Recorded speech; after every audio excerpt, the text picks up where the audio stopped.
Good morning, everyone, and welcome to our legislative coffees.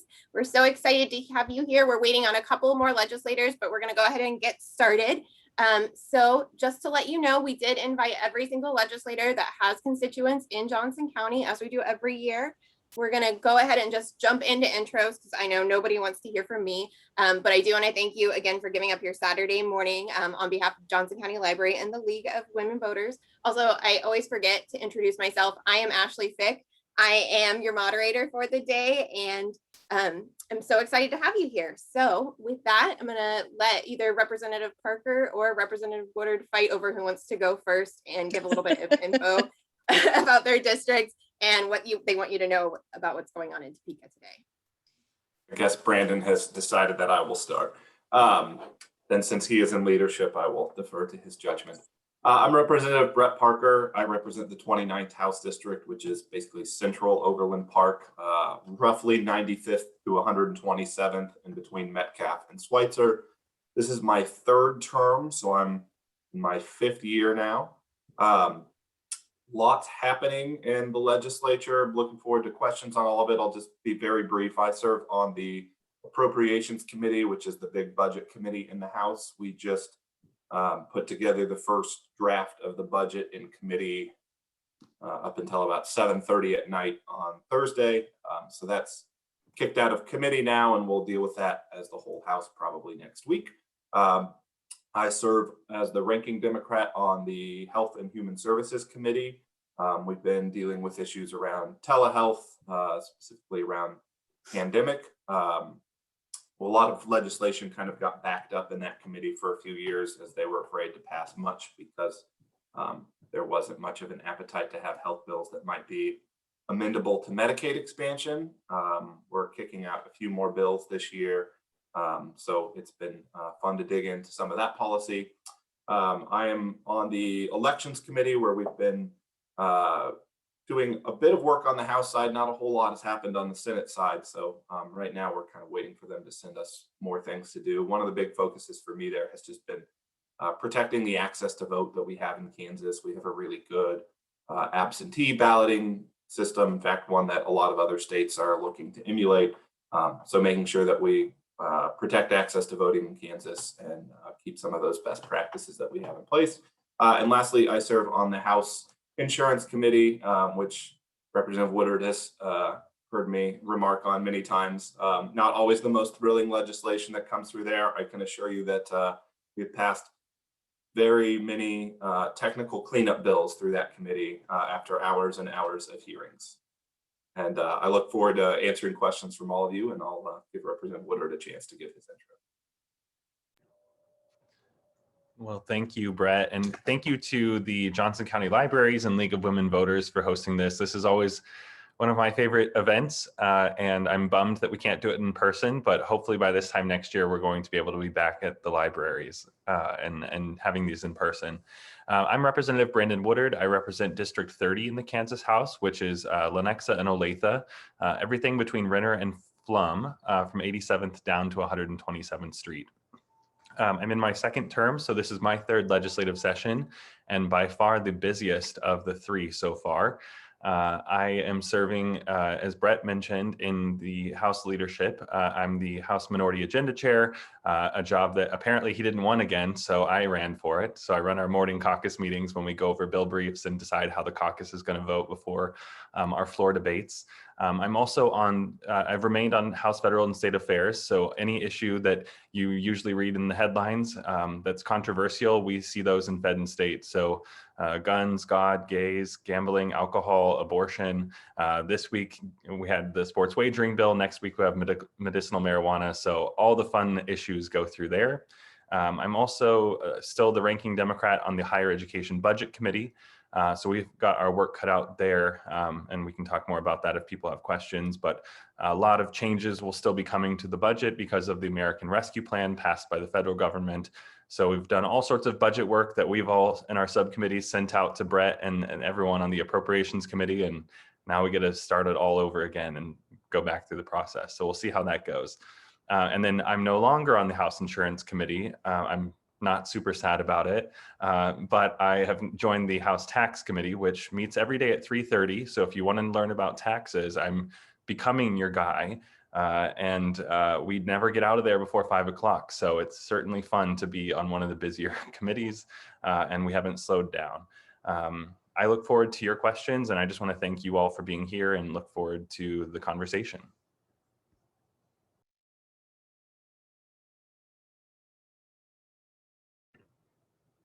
Representative Hoye, do you need a moment or are you ready to give your intro? 3 minutes. I'm ready. All right. Hey, everybody. Sorry. A little, we ordered in Black Dog this morning, so, and it took a little while, so just getting into our breakfast. I'm Representative JoElla Hoye, District 17, Lenexa, Shawnee, Lake Quivira. And I'm sure everyone's let you know it's been a wild session, and we're all getting ready to have the last couple busy weeks before we recess in April. I serve on Federal and State Affairs Committee, Children and Seniors, and K through 12 education. And a lot of big things are coming our way with those, especially the K through 12 education budget. And I do have some really big concerns about the attempts to pass vouchers and put our budget into a really big bill that what they try to do is put it into a big bill that rolled back a lot of funding for our schools. So we still need to hear from our constituents about how important our public schools are. And on Monday, there's going to be another attempt to make a big scene about we need to open schools, we need to open up. But as we all know, schools are open. We're starting really to have a big turning point in COVID.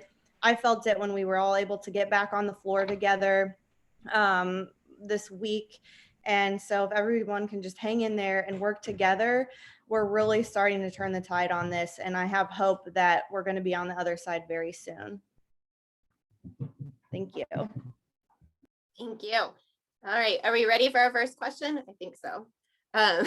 Are you in favor of nonpartisan independent redistricting commission? Why or why not?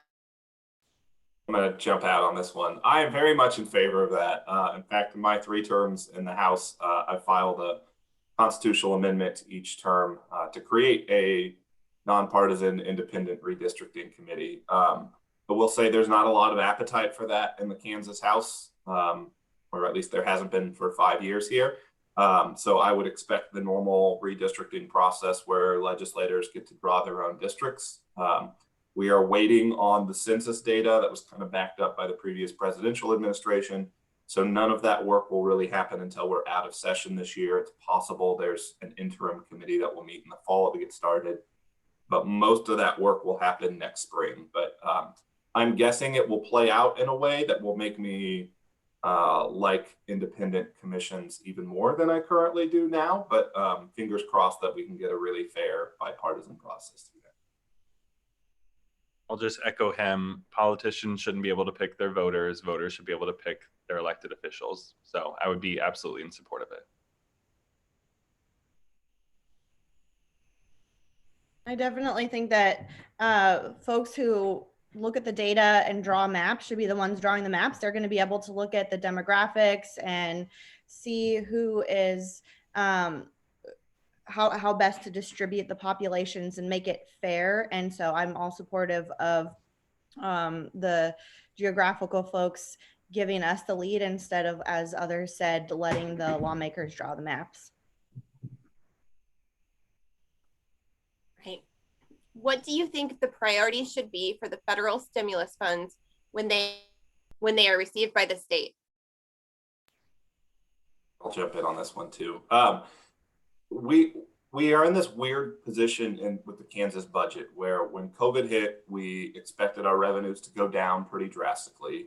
They did go down, maybe not quite as severely as we expected, but a lot of agencies took cuts. We had almost an across the board 5% cut just to make the budget balance. Now we're in this unique position where we're on our 3rd federal relief bill, and there have been different stipulations about how the money can be spent. So in some cases, you have funds going directly to school districts. That's great. We can't or shouldn't mess with that. The legislature sometimes tries to work around those rules, but I think the federal legislation was written in a way that will allow those, local authorities to use their funds as best they can. There are some other restrictions too to be watching out for. We can't just take the money that comes from the federal government and choose not to support our agencies and turn around and cut taxes for corporations or anything like that. But that doesn't mean that there aren't folks who aren't trying to do that anyway. And we could get ourselves in a lot of trouble as the state of Kansas if we start skirting those rules, where we would actually have to pay back hundreds of millions of dollars to the federal government. And if we think our budget challenge is tough now, it will be much tougher then. So I think making sure that schools are safely reopening and have the resources they need is a giant priority. For me, I think making sure that our higher education institutes are getting the funds that they need as well, and making sure that we are taking care of the health of Kansans. One of the things that is not yet been taken advantage of is due to federal legislation. Passing Medicaid expansion would bring up to $450 million extra into the state of Kansas, which we could spend on any priority that we want. That would not be earmarked. So it could be further spent on healthcare. We could spend it to help fund other agencies, but that would be a great use of federal funds as well. I always look to see if anyone else unmutes, so I'll go. I'll just speak. I would again echo what Brett said. For higher education, it's specifically under the governor's budget recommendation, there was a 5.3% cut to the universities, and that is one of the largest cuts to higher ed in the history of the state. We know that this governor supports education, and the budget was incredibly tight. 21 state agencies were hit harder than higher education. But luckily, we're watching that go through the process. It is just a budget recommendation. The House and Senate have different positions on restoring some of that funding, but I think we'll get close. I think their ask right now is just, hey, we're not asking for more money. We would just like you to not cut our funds. If you could keep us flat where we were last year, that would be really helpful. And then, of course, they're getting some resources from the American Rescue Plan as well. But half of that goes to students. The other half goes to continuing to provide the PPE and other things necessary to make sure that they can still be learning. But I do want to hit the point too that Representative Hoye made as well, which is, and Representative Parker too, we've got to get students back in the classroom safely when it's possible and our teachers back. That goes for higher ed too. But I do want to debunk this myth that we're hearing from some of the opposition in Topeka that we've got to open everything. Kids are learning, teachers are teaching, students are on campuses or we're learning virtually. It's happening. They're all working together to make this possible. So if we can stick together and use those resources, we're going to get back to normal sooner rather than later. Agreed with all of those points. And the second round of funding that we've received is a little more flexible, recognizing that the needs are going to change as we start coming on the other side of the pandemic. Originally, we needed a lot of PPE and safety retrofits, and I really do feel like we have the funding we need to help our schools continue to be able to meet the safety needs. So that flexibility is good. As mentioned earlier, there have been some attempts in our K-12 budget committee to try to use the funding to fund budget enhancements and just basic budget line items, and that is not the intent of these funds. So we need to really make sure that we're using them within the parameters of these funds. And the federal government did put in a maintenance of effort so that we had to meet the same, average of funding in the last 3 years in order to keep states from trying to use it just for one, line items, especially because those aren't usually one-time expenses. So we really do need to be responsible with how we allocate these funds and use them directly related to COVID instead of trying to stick other stuff in. It's not money that we can just use to meet our basic budget needs. It is directly related to COVID. So I will keep making sure we prioritize that. And I think we do. I think we're going to, that the funding that we're getting is really going to help. And as far as looking toward the future, I hope we can try to find projects that'll help us build, you know, we've talked about the broadband and all those sort of building out on transportation. And I think there's going to be some opportunities for that. But right now it's really focusing directly on COVID related expenditures.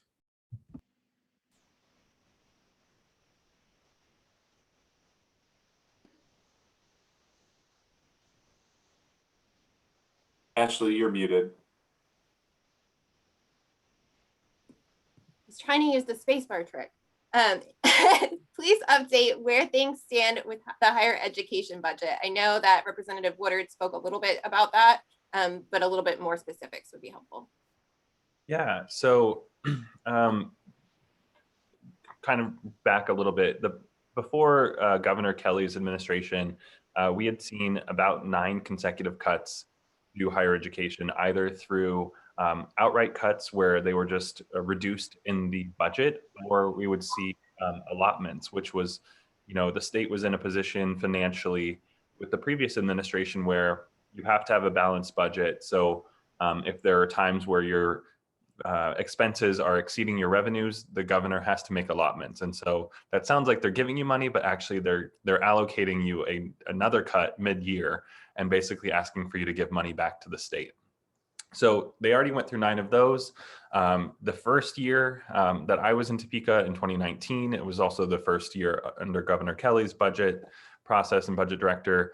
They did restore some funding. I can't remember the exact number, but because of that restoration, they were able to hold tuition flat at all of the Board of Regents universities. And then last year, I think we added an additional 15 or so million. Almost all of the universities kept tuition flat once again. They felt like raising tuition in the middle of a pandemic was not the vibe, and so they kept it where it was. This year, because the 5.3% recommended cut from the governor's office, that was a huge hit to them. And we've heard from all of the universities who have come before the committee.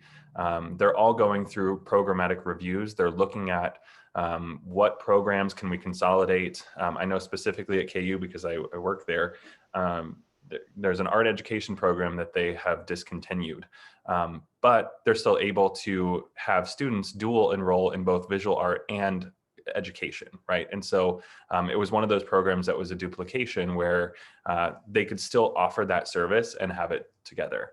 I'm seeing the 1-minute mark, so I'll speed it up. And then, so this year, we're still going through the appropriations process. The Senate has their position on higher education. The House has a rather complicated one that hopefully we can fix later down the road.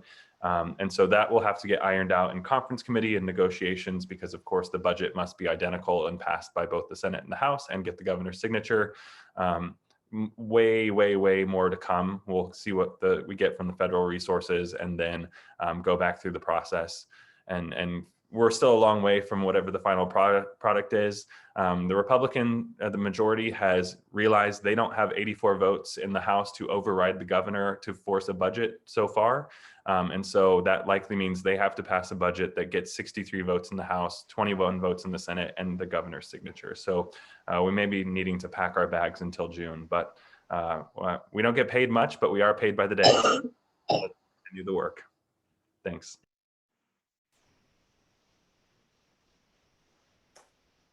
What can be done to hold GOP leadership accountable for fleeing the police? Does this violate ethics rules?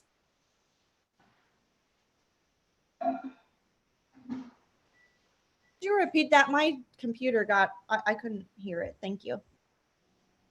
What can be done to hold GOP leadership accountable for fleeing the police? Does this violate ethics rules?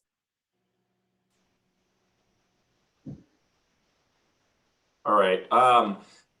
I think if you've heard some of the comments from other Senate Republicans, there's a decent chance that the Senate Republican caucus may hold Majority Leader Solent Trump responsible for his actions. If you all did hear, he's alleged to have been driving under the influence the wrong way down I-70 for 10 minutes and nearly hitting at least 3 people who called in to 911.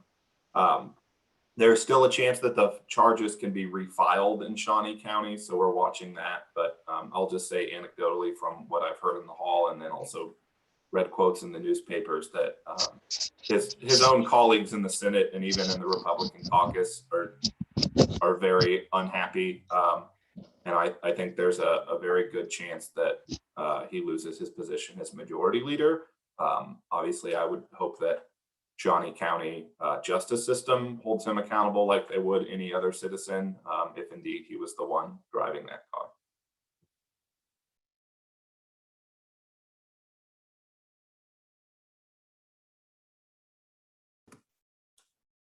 Please give information on why I hear the legislature is enacting measures to take away emergency control from the governor.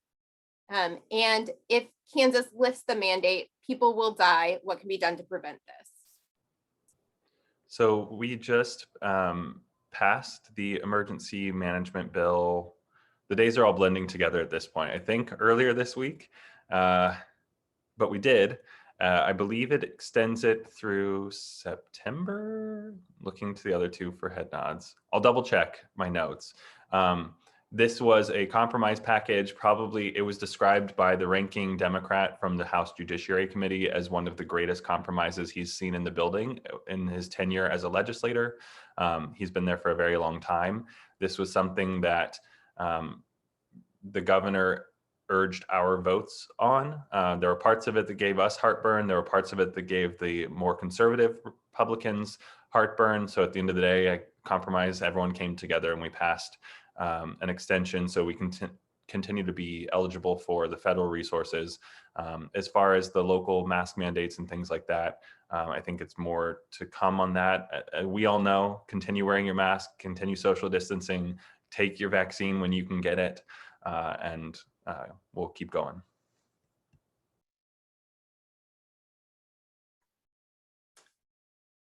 Kansas just passed legislation that will lead to transgender teen deaths by excluding those students from sports. Where do you stand on the issue? What can be done to reverse the decision? I'm really hoping that our House leadership will reject this bill that came over from the Senate. It is the longer we allow this conversation continue, even though I don't believe that this discriminatory policy will become law, it's harmful to Kansans and harmful to transgender children. It's bullying and it is unacceptable. Yeah, so Senate Bill 208 got read in yesterday. They usually take these controversial bills and they read them in on the House floor when we're all not there. And so the Senate Bill 208, if you don't know, would force women athletes that had their biology, their sex or gender identity challenged, if they wanted to play in women's sports, to undergo a medical exam to prove that they are women. Bullying children is wrong. Bullying trans people or anyone is wrong. This bill is disgusting. I will absolutely be voting no. It was assigned to House Federal and State Affairs. I'm on that committee, so is Representative Hoye. I know we'll be asking the committee chair to not touch the bill. We have heard that the House leadership plans to introduce their own version of the bill, likely modeled after how the Olympics handles this rather than, but my talking points and the folks that I've talked to in my district so far that I've heard from NCAA and the Kansas High School Activities Association already have policies on how to address transgender athletes. There's only 5 in the entire CASA system. This is a solution in search of a problem in search of whatever, you know what I'm trying to say. And it's disgusting to subject women to genital exams to be able to compete in athletics goes against everything that the folks that are bringing this bill, who have been talking about let them play, open everything up. Now they're targeting children because they don't want to pick on someone their own size. I would echo everything Representative Hoye and Representative Woodard said. The one thing I've been thinking about this since the Senate passed the bill is one of the challenges of being a legislator is you can disagree with the folks you work with pretty strongly, but you have to, get up the next day and come to work and try and work together on things. And that can be hard on issues like Medicaid expansion and taxes and school funding. But just personally, I've been already sort of bracing for, if this should come through the House, watching your colleagues pass a bill that specifically picks on some of the most vulnerable children is a hard thing to come back from. It's a hard thing to watch folks across the aisle vote for something like that and then get up the next day and try and come to work in good faith with them to, fund the government and provide services. So I really, for a lot of reasons, hope that it doesn't get taken up. It's bad policy. It sends a terrible message to students in Kansas. And then just speaking personally as legislators, I don't know what the day after that will be like, and trying to get up and go to work with folks who have specifically chosen to pick on some of the most vulnerable students in Kansas.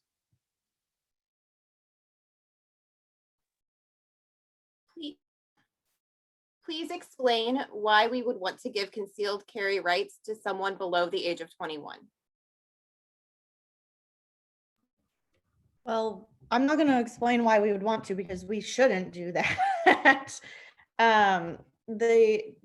We had a bill for concealed carry reciprocity that passed the House with an amendment on it to lower the concealed carry age to 18, 19, and 20-year-olds. And the impact with all of our other weakened gun laws and federal laws, we've heard the argument, it's just putting a coat over your gun, which it's not, because a concealed carry permit in Kansas gives you the opportunity to carry that gun where you couldn't carry it currently, such as on the job and into municipal and state buildings like public pools and libraries, parks, and also some into K through 12 schools, because the U.S. Government allows for state issued concealed carry permits to if you carry it into a K through 12 school, it would not be a crime. It could be trespassing, but not a crime. And I think it should be a crime to carry a gun into a K through 12 school. And it also it puts our young Kansans at risk, because they're not old enough to legally purchase a handgun at a federally licensed gun dealer. You have to be 21. So these are going to be through private sales. It's just really not good policy. It expands guns on campus that took place, that went into effect in July of 2017. And they've been trying to get this ever since, to try to expand guns on campus. And it's a dangerous bill, and it puts young Kansans and their families at risk. Ditto, and I'm very excited that the former chapter leader of the state of Kansas of Moms Demand Action is now Representative JoElla Hoye. We're very lucky to have her in the House.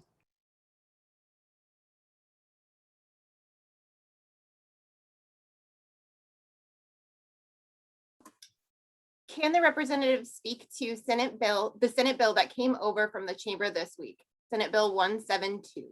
Do you think it has a chance to pass the House? The big concern is an overreaching anticipatory piece of legislation cutting into civil rights in search of offenders.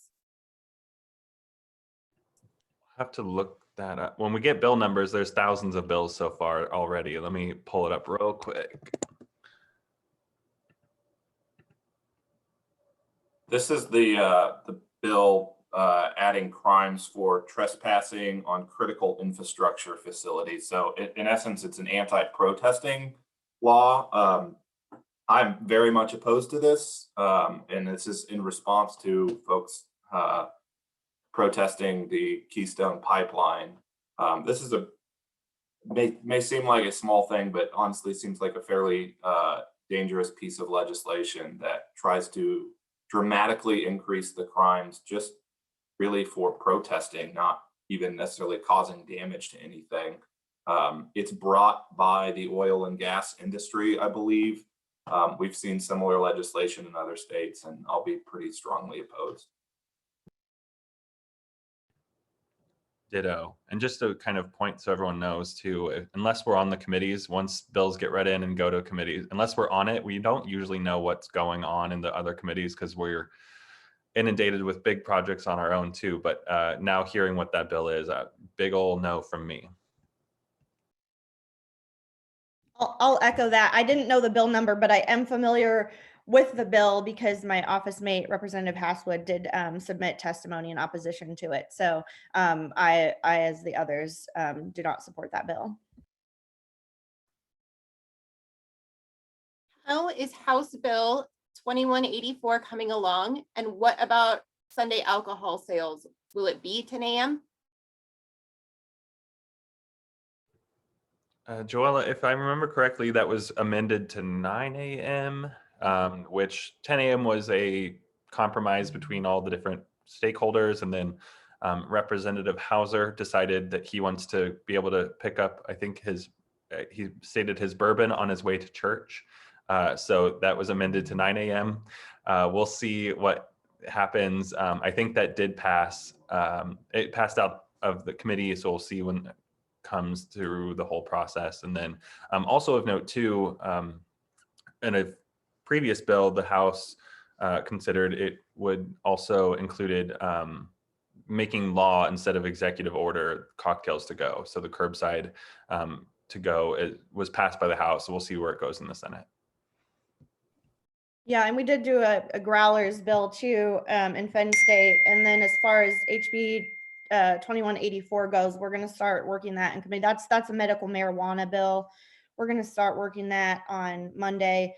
The chair said it could take 2 or 3 days, which I agree. And I think there's really broad support for medical marijuana, but it's going to take a lot of work to get the bill to where everyone's going to agree on it. So it will be a process, but I generally speaking am supportive of it. It's just going to be, how does it end up before I'm saying, yeah, 2184 is the way to go.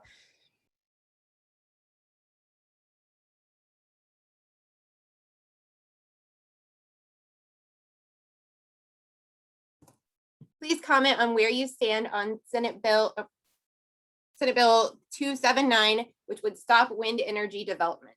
Thank you. I am against it. I am against stopping moves to renewable energy and wind. I don't, as policy, take official positions on bills, especially that come from the Senate, because they're usually poorly written. But once they go through the House process, I always save that official position until I've seen the final version, because what today could be a school funding bill could come out as a school voucher bill tomorrow. And so I oppose moves away from renewable energy, but as far as the final bill, it's probably going to change. So, but I expect I'll probably still be a no. Definitely in the same position as Representative Woodard on that. And I just quick looked it up and took a look. So that will probably be very different when we get our hands on it in the House.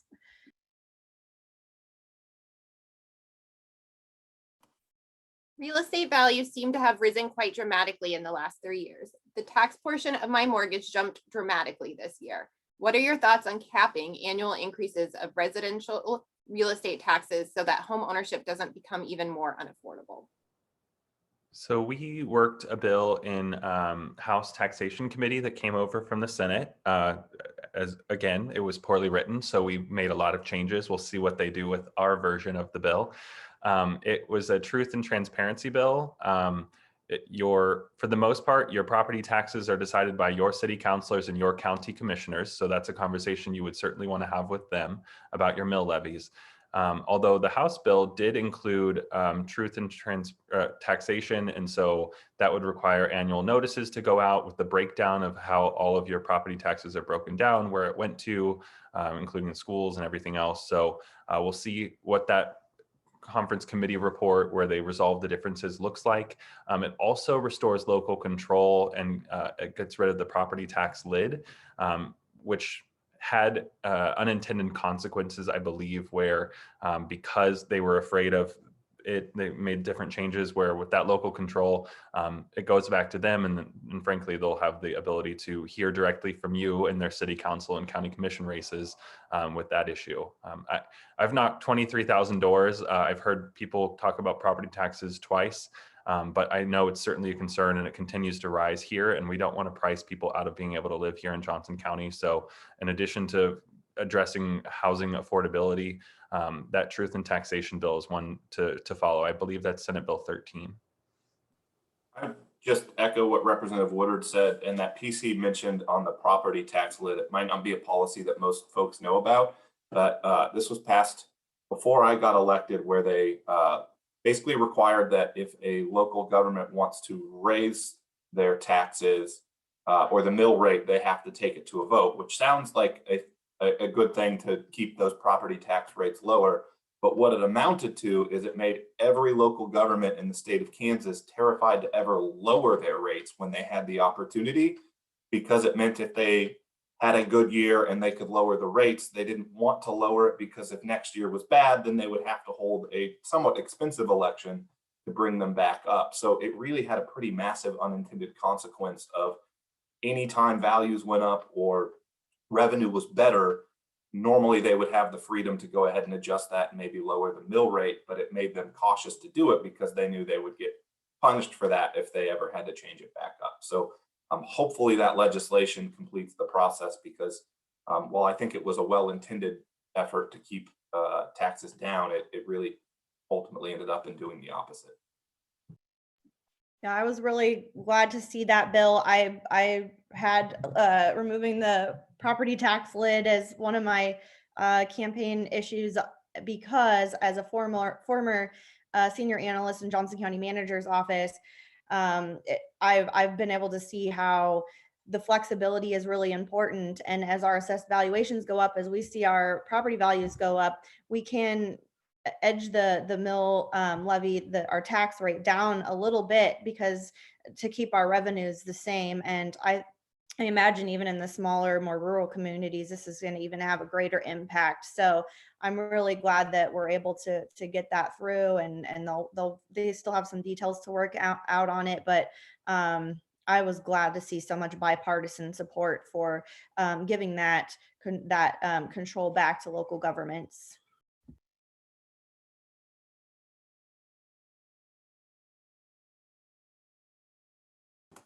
Is the redistricting committee meeting? I don't believe they've had a meeting yet. For those who followed this, that they require basically the census data to come in from the federal government, which has been pushed back a couple of times now. And so the really actionable information where they can dig in and start putting together maps won't come, I think, until September now. We usually are done for the year in May. That said, there's the opportunity for committees to meet on an interim basis between sessions. So my guess would be leading up to that information coming in, and after it, that committee would meet a bit in the off season, but really the bulk of the work will be done next January and beyond.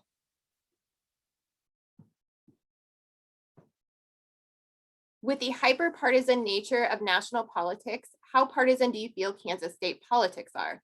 Do you all have to try and make friendships with members from the Republican Party in Kansas? What are some issues Democrats and Republicans in Kansas can compromise on and pass good legislation?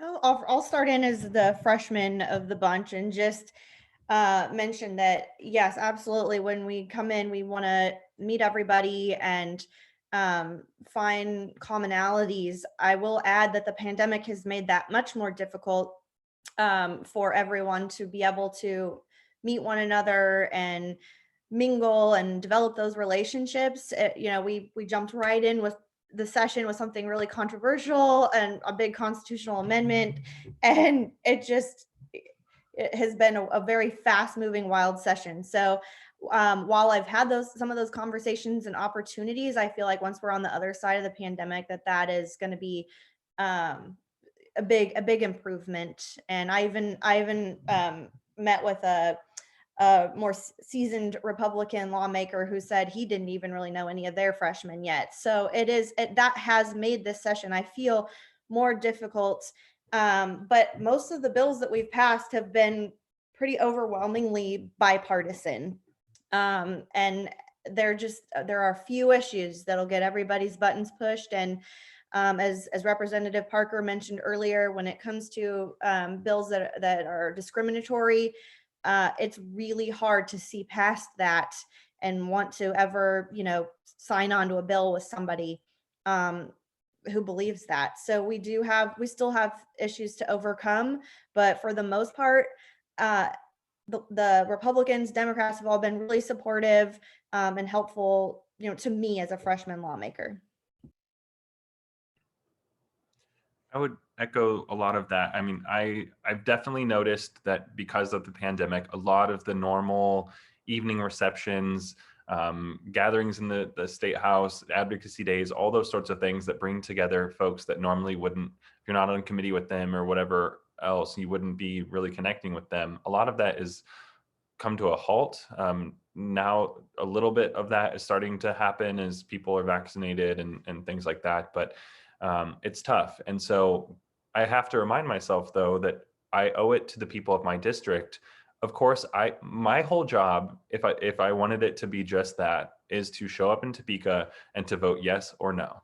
That is our job. That's all we can do at the most fundamental level. Beyond that, I'm a member of the minority party. There are 38 of us.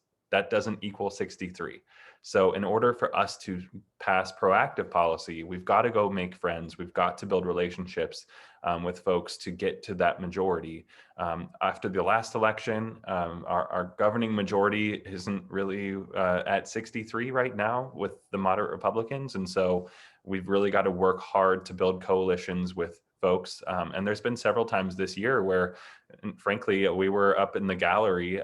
We've been split up and about half of the House was in the gallery. We were seated by some of the most social conservatives. And because of those relationships, found ourselves oftentimes voting with them, which was interesting. And so strange bedfellows sometimes, but I think a lot of that comes down to who you spend time with and really get to know. There's two members that I know I will never agree with them on probably any issue ever, but I can get them to talk about their kids and then they open up and then we can find dialogue to find where we connect. I would just support everything that Representative Hoye and Woodard said. Those relationships are really crucial. It's tougher this year. As members of the minority party, what we aspire to do is not to pass everything we believe in. We just want to be able to have the opportunity to pass things that there are consensus around. And sometimes that can be frustrating. I think one thing to keep in mind too is that the structure of the Kansas House and Senate really lends itself to partisanship. You have a lot of power concentrated in the Senate president and the Speaker of the House. And sometimes those folks have different views than a majority of the legislators, or sometimes they have different ambitions, right? Most of us who are members of the House or Senate, this is a unique thing that we did, but we're not doing it so that we can run for Congress or governor at some point.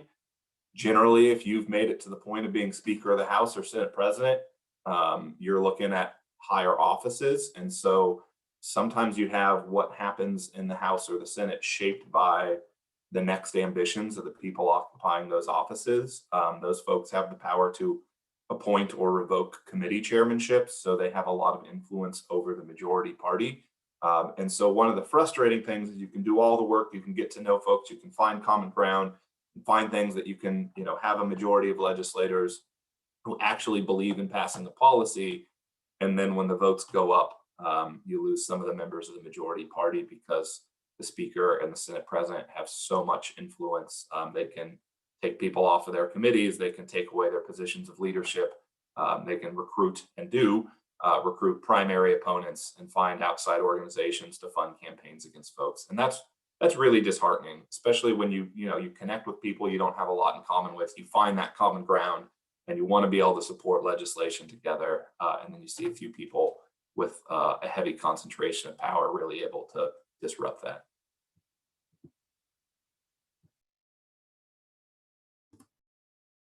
Why does the state of Kansas not have a unified way to register for COVID-19 vaccinations that works? Why do people have to register at multiple locations and keep checking? I will jump in. That's a great question. It's something we can certainly pass on to KDHE. So email any of us and we can get that answer from you. The state's role is to get the vaccine directly to the 300 plus vaccination sites. Between the time that they get it from the federal government, it's 23 hours until it's being delivered. At issue is that we're distributing it to our counties and the health departments. What I know that Johnson County is experiencing right now, as well as the health clinics, is that so many people did sign up for everything and now they're not showing up to appointments. And so they're finding themselves frantically calling people because they've thought out the vaccine and they've got to find people to get shots in arms. And so in the immediate term, if you're looking for a vaccine, call those places, get on their backup list, because there's a huge number of no-show appointments right now, and they have to get that vaccine in the arm as quickly as possible. As far as the statewide plan, we can certainly submit that to the Secretary of KDHE and make sure that they've done that. There is the kansasvaccine.gov website, and from there, I think there's a vaccine finder as well. I have not checked it out, but that would certainly be a good place to start.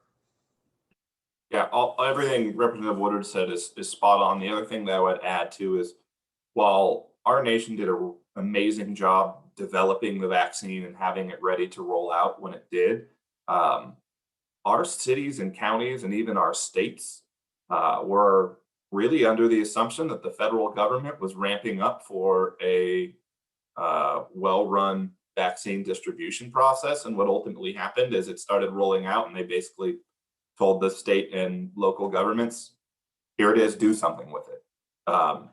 And so that lack of communication from the federal government last fall really, I think, hindered the ability to have a smooth rollout immediately.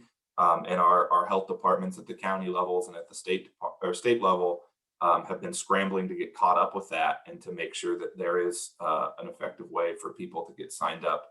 It's frustrating. It's not how any of us would have wanted to go down. Thankfully, now we're at least getting to a point where production isn't nearly as much of an issue. We're rolling it out. At the beginning, we had some of those problems, but really the issue was just not getting enough vaccine to every county in Kansas. We're now at a point where it's being rolled out fast enough that folks are aware that they can, hopefully get signed up soon. But I agree with Representative Woodard. I would direct folks to that the statewide vaccine site, but there's no precedence for this, I guess. So I do give a little bit of grace for the people in those roles that they were basically had a ton of bricks dropped on their shoulders and have been scrambling to get everything set up as best they can. I think, God forbid, if we were to do this again in a couple of years, we'd have all the benefit of having been through it. But this is a first-time experience for a lot of the folks in those positions. Medicaid win. I'm assuming that's referencing Medicaid expansion. This has been, we could have done this since 2014. Kansas has given up literally billions of dollars, including dollars you've paid to the federal government in your taxes. I've voted on this more times now than I can remember. We've passed it through the House a couple of times in my 5 years. The Senate has always, well, I guess my first year, the Senate did pass it and Governor Brownback vetoed it, and there weren't enough votes to override. The votes for Medicaid expansion are razor thin right now. When I first got elected and started in 2017, we nearly had 2/3 majorities, bipartisan in both chambers to support it. We almost overrode Governor Brownback's vetoes. Now you have to get to some really iffy swing votes to get to 63 votes in the House and 21 in the Senate. It's possible. Again, though, that this comes back to some of those power structures. The folks who would be those deciding votes are kind of iffy on the issue, and they're definitely iffy when the Senate President or the Speaker of the House has, made it pretty clear that a yes vote for Medicaid expansion won't be tolerated. We're going to keep trying. There are opportunities to cast those votes. The challenge is when you don't get to run it through committee and run it through the normal process, you have to offer the policy as an amendment to other things, or sort of buck normal procedure. And those are some of the most difficult votes for the majority party members to make, because it's really seen as kind of an affront to their party leadership if they amend something in a surprise way, if they buck the rules committee or rules chair on what is amendable. But those are really the only avenues that have been left to us. It's also, I know I said this before, but it's imperative that we do this now. It's been a great policy for us to adopt for years, but the last relief bill passed by the federal government incentivizes states that haven't passed expansion yet to go ahead and do it. And the most recent estimates are that for Kansas, that would bring in over $400 million extra in revenue for us over 2 years. That's money that could go towards investing in higher education, towards extra to paying for the limited cost of Medicaid expansion for 8 years. It could go towards anything that we need it to go towards. So we will keep fighting for that. It's an uphill battle. The votes will be close if you get everyone who believes in it to vote for it. One of the biggest challenges is getting everyone who believes in it to vote for it, given the political consequences that face some of our Republican colleagues when they cast that vote. Yeah, I would echo that. And I think too, I had someone, I live tweet everything we do in the House. And so if you want to follow me on Twitter, I'll update you while we're on the floor. But I've had several people be like, why don't you all just run a Medicaid expansion amendment? And I think it's important to remember that, one, the votes are incredibly close, and two, we used a procedural move in 2019 to force this to the floor using something that had not been successfully accomplished in over 20 years.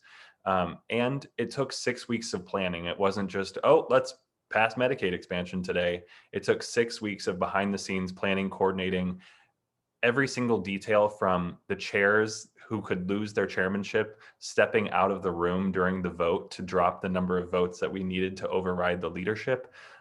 Every single part of that was taken into account. And then unfortunately, the Senate didn't pass it. And so we lost several of our expansion voters. And so it's going to be, as Brett said, the conversations are still happening. They're not public because we've got to make sure that when it gets to the floor, it gets to the floor and it passes. But we're going to have to keep working, but would echo all the important reasons why we hear all the time in that building about mental health, about the need for increasing reimbursement rates. Medicaid expansion does that. And surprise, it's incredibly good for Johnson County. And so it's something that we really need to lean in on our current swing votes or no votes about the importance of what this could do for Kansas. The only thing I really have to add on these two really good points made by the previous representatives is that the topic of Medicaid expansion comes up frequently I'm on children and seniors, and it's come up in K through 12 budget when we were discussing mental health intervention programs, and children and seniors when we were discussing autism programs. And the advocates and the folks who come in and testify, when they're asked and how much this really would help, it really is surprising how many votes we still need, because it is a frequent discussion in that building, and over again we hear how much we need it and how much it would help Kansans. So I'm glad the discussions are still happening, and we need Medicaid expansion now more than ever.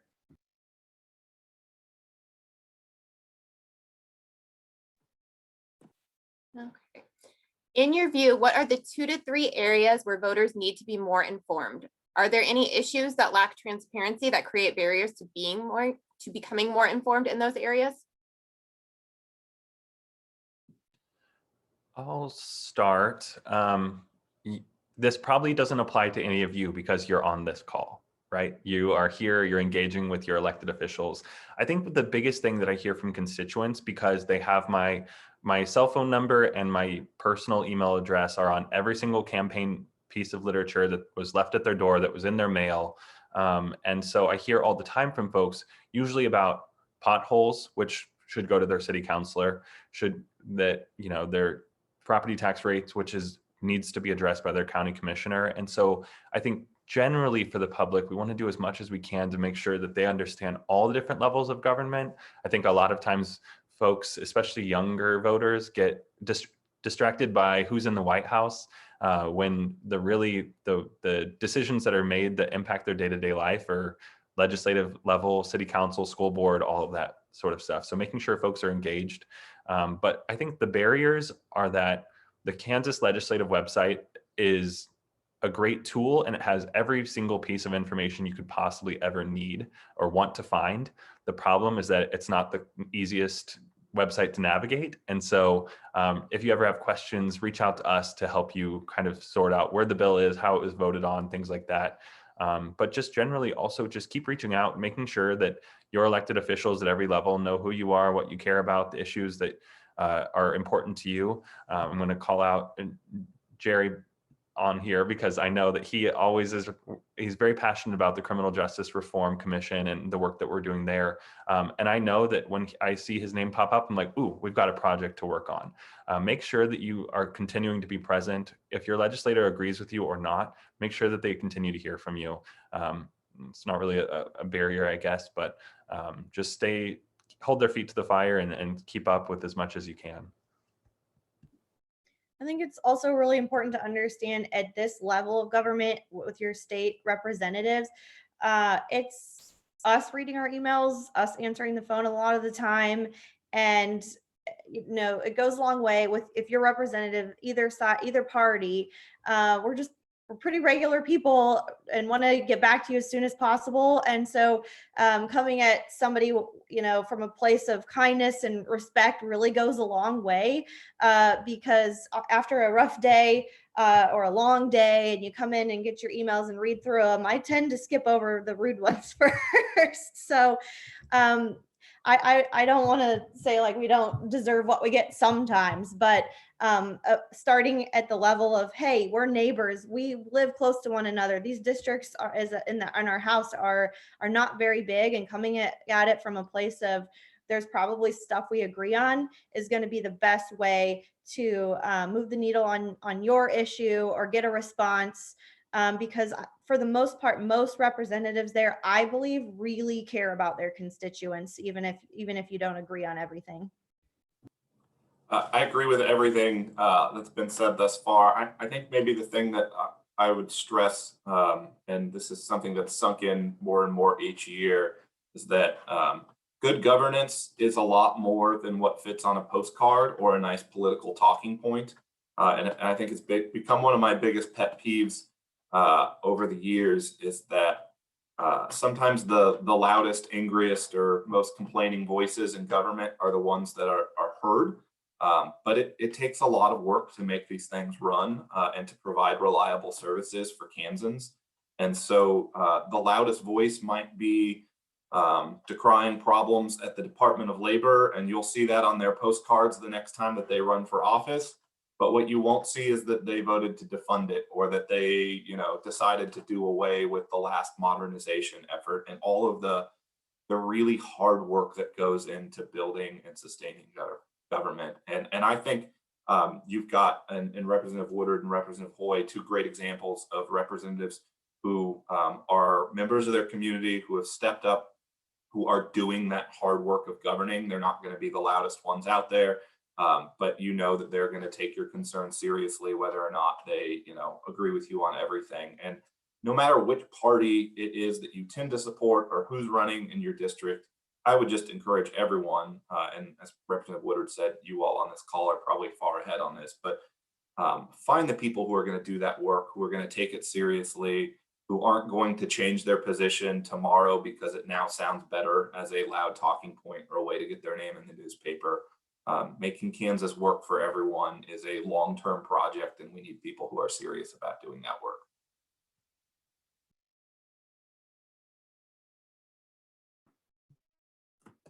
All right. As usual, we have more questions than we do time. So I'm going to send out an email to all of the registrants with information about how to contact the legislators that are speaking today, as well as any legislator in the Kansas House or Senate. And I just want to thank all of you for taking time out on your Saturday morning. I know it's beautiful outside. You could be doing a lot of other things besides sitting in front of your computer yet again. So thank you so much. We appreciate it. And thank you to all of our legislators also for giving up your Saturday morning on a beautiful day. We appreciate it. Thank you.